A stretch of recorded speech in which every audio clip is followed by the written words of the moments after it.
So once you have this consensus mechanism, I think this offers a great new opportunity to a new kind of a symbiosis between blockchain and AI. So I talked about AI being a major conference of three major trends. I alluded to the computational power, Moore's law, and then possibly quantum computers. I also talk about some new inventions in the algorithm. But what AI needs the most is to have data so that AI can learn.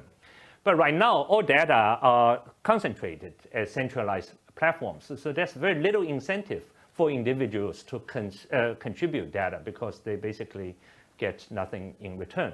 And maybe their privacy could even be violated.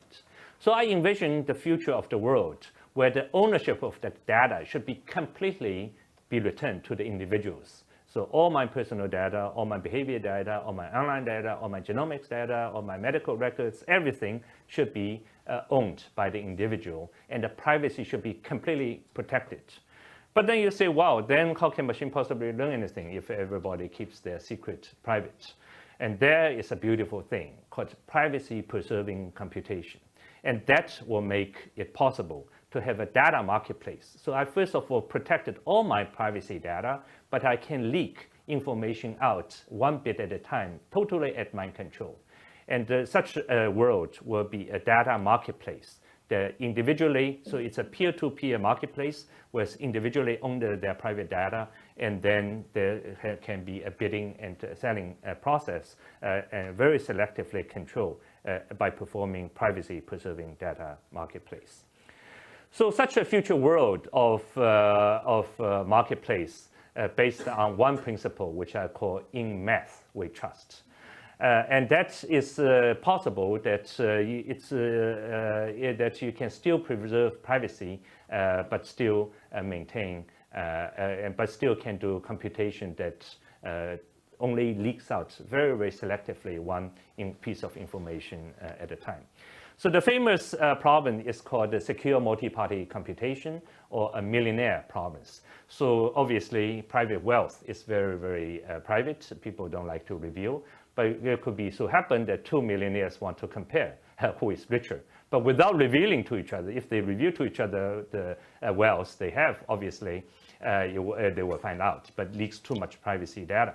But there's a computational protocol called Yau's garbled circuit that they can exchange protocol. In the end of the day, they only find out 1 bit of information, namely who is richer, without revealing anything. There's an idea of differential privacy, namely adding noise to private data so that they don't become individually identifiable. But if I want to conduct a collective survey, I can add noise in such a way that in the statistical aggregate, the noise will cancel out. So the statistical information is completely accurate, but not much individual private data has been leaked because there's enough noise that individually identifiable information is not there, but the overall statistical information is still accurate. And then there's also the idea of zero knowledge proof. I can prove to you, for example, that I solved a very difficult game, let's say the Sudoku game, but I want to only give you 1 bit of information, namely I solved the game, but I don't want to reveal you my entire solution. I want you to keep on trying harder. And this is also possible through the zero knowledge proof. So there's really a world where mathematics will enter economics in a very central way in making a data marketplace possible so that all of us will own our individual data, and then Google Cloud and all these entities then can compute in a centralized, they can compute useful statistical information without having us to reveal this privacy data. So I really think about this world where both AI and blockchain combined can do great social good in this new era of crypto economic science based on in math we trust. Because when you really think about what's the problem with our society today, it's because there's discrimination against minority. And that is a fundamental of our society. But when you really think about AI learning, let's say if my AI algorithm is already working accurately 90% of the time, but I want some extra data so that I can go from 90% to 99%. The data I need is not yet another kind of data which looks very similar to all the previous data I have seen. I want data which is called to have high mutual entropy, namely the data that's most distinct. And that, by definition, is owned by the minority. But then in such a data marketplace, I will bid the highest for those data which are most in the minority. So then the economic incentive structure will be aligned, or society will be value the minority the most. And that's exactly what we need to do social good. So finally, there's a vision that the ugly duckling can somehow become a beautiful swan. Because the ugly duckling is not ugly, it's different. But now difference will be valued the most. Minorities in this fair data marketplace will not be discriminated against. So I really see this wonderful new world in a confluence of three major trends: quantum computing, AI, and blockchain.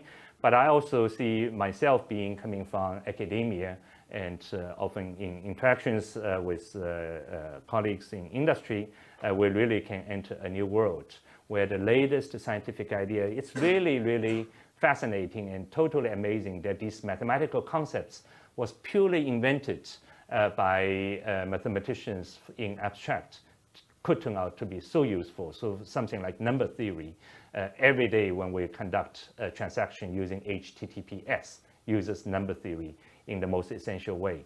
So this is a wonderful new world where collaboration with academia and the industry can really lead to great progress. As I said, the greatest opportunity of making progress is oftentimes see a conference of some major trends before anyone who is in their specialized area couldn't see the overall picture.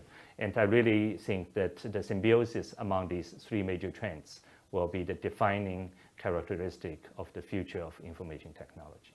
Thank you.